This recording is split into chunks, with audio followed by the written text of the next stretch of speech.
नजदीक हैं, तो मुझे लगता है कि यहाँ पर निकाय चुनाव के पहले शायद राजा भैया अखिलेश के साथ गठबंधन कर लें, क्योंकि लगातार यहाँ पर देखा जाए राहुल सर, तो योगी आदित्यनाथ वजह बताए गए। योगी आदित्यनाथ को इसलिए वजह बताया गया क्योंकि उन्होंने साफ तौर पर चुनाव रुकवा दिए। ओबीसी आरक्षण की रिपोर्ट उनको चाहिए थी, हालांकि ओबीसी आरक्षण की रिपोर्ट उनको सौंप दी गई है, तारीखों की घोषणा भी जल्द होने वाली है, राज्य चुनाव आयोग को जो है यहाँ पर सक्रिय कर दिया गया है।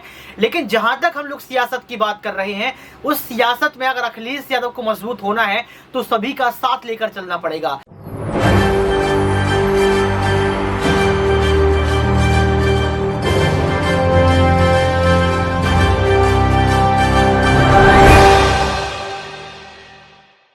नमस्कार, मैं हूं राहुल शर्मा, आप देख रहे हैं SP9 न्यूज। स्वागत है आप सभी का हमारे इस प्रोग्राम में, और प्रोग्राम की शुरुआत हम कर रहे हैं उत्तर प्रदेश से।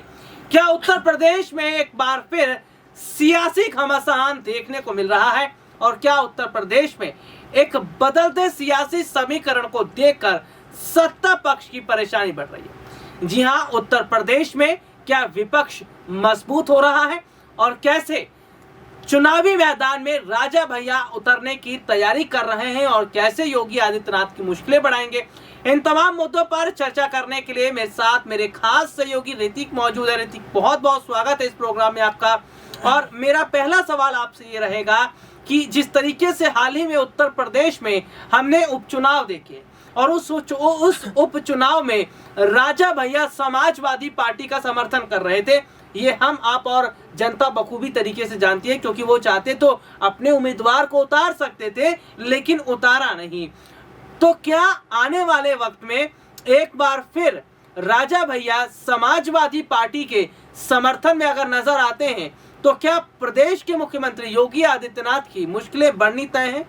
देखिए, बहुत बहुत शुक्रिया राहुल सर। लेकिन लगातार हम लोग इस पर अगर फोकस करें उत्तर प्रदेश के चुनावों को लेकर, क्योंकि निकाय चुनाव नजदीक है, उसके साथ साथ लोकसभा चुनाव भी नजदीक है, क्योंकि अखिलेश यादव पूरी तैयारी निकाय चुनाव से ज्यादा यहाँ पर लोकसभा चुनाव को लेकर कर रहे हैं, क्योंकि उत्तर प्रदेश में जो 80 लोकसभा सीटें हैं उन पर सभी की निगाहें टिकी हुई है। लेकिन यहाँ पर जिक्र हम राजा भैया का करें तो चर्चा भी राजा भैया की होनी चाहिए। देखिए, राजा भैया ने हमेशा से ही अखिलेश यादव का साथ दिया है।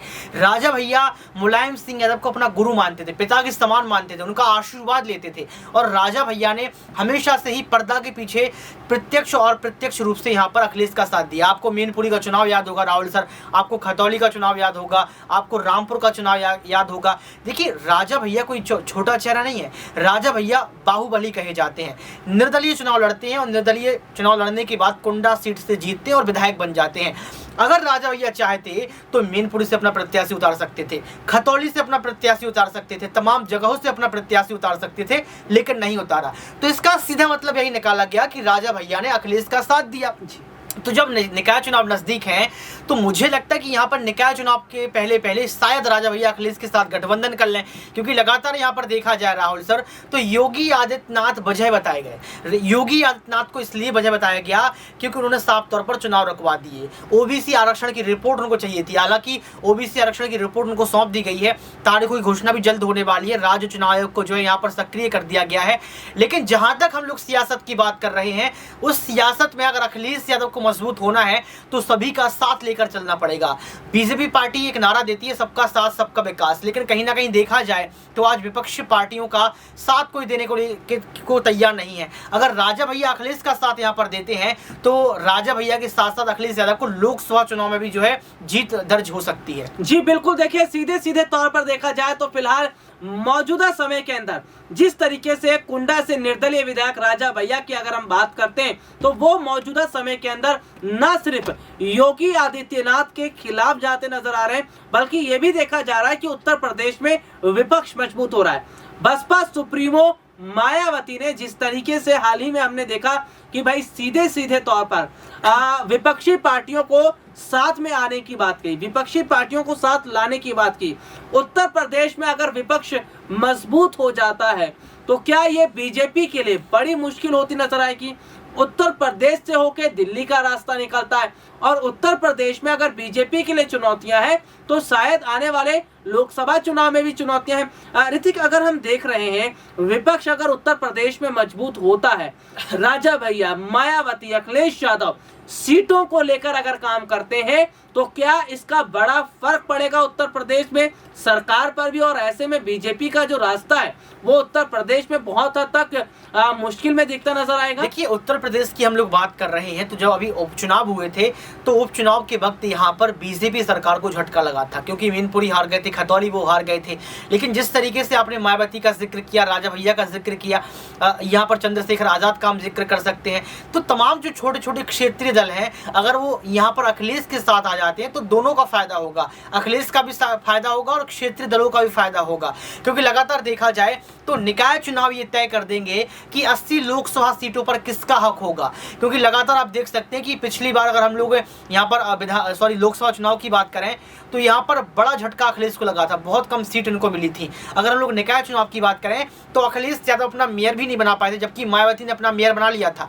तो अगर अखिलेश यादव को M22 समीकरण के साथ साथ तमाम जनजातियों को साथ लेकर चलना है तो कहीं ना कहीं इन जो विपक्षी दल हैं, जो क्षेत्रीय पार्टियां हैं, उनको साथ लेकर चलना पड़ेगा। जी बिल्कुल, देखिए सीधे सीधे तौर पर देखा जाए तो फिलहाल मौजूदा समय के अंदर जिस तरीके के हालात दिखाई दे रहे हैं, मौजूदा समय के अंदर जिस तरीके की स्थितियां बन रही हैं, वो कहीं ना कहीं ये जाहिर तौर पर बताती हैं, वो कहीं ना कहीं ये साफ तौर पर बताती हैं कि क्या एक बड़ा परिवर्तन होता उत्तर प्रदेश में नजर आएगा। लोकसभा सीटों पर क्या विपक्ष गठबंधन करेगा, और अगर गठबंधन करेगा तो कितनी सीटें निकाल ली जाएगी?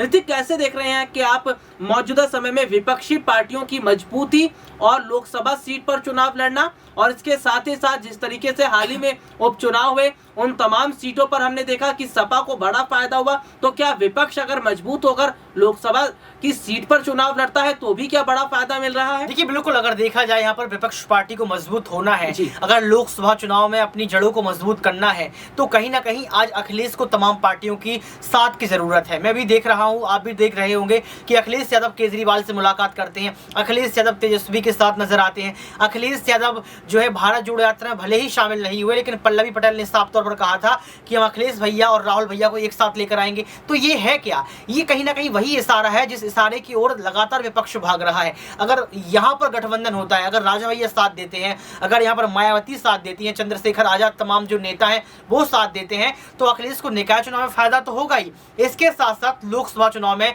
जो है यहाँ पर फायदा होगा। क्योंकि लगातार देखा जाए तो केशव प्रसाद मौर्य की मैं बात कर लूँ, ब्रजेश पाठक की बात मैं यहाँ पर कर लूँ, ये लोग दावा ठोक रहे हैं, ये लोग कह रहे हैं कि देख लेना कि किस तरीके से तमाम पार्टियों का सुपड़ा साफ होगा, यानी कि घमंड भरी बात कर रहे हैं। अगर इनका घमंड चूर करना है, अगर योगी आदित्यनाथ को हराना है तो कहीं ना कहीं विपक्ष को एकजुट होने का प्रयास करना पड़ेगा।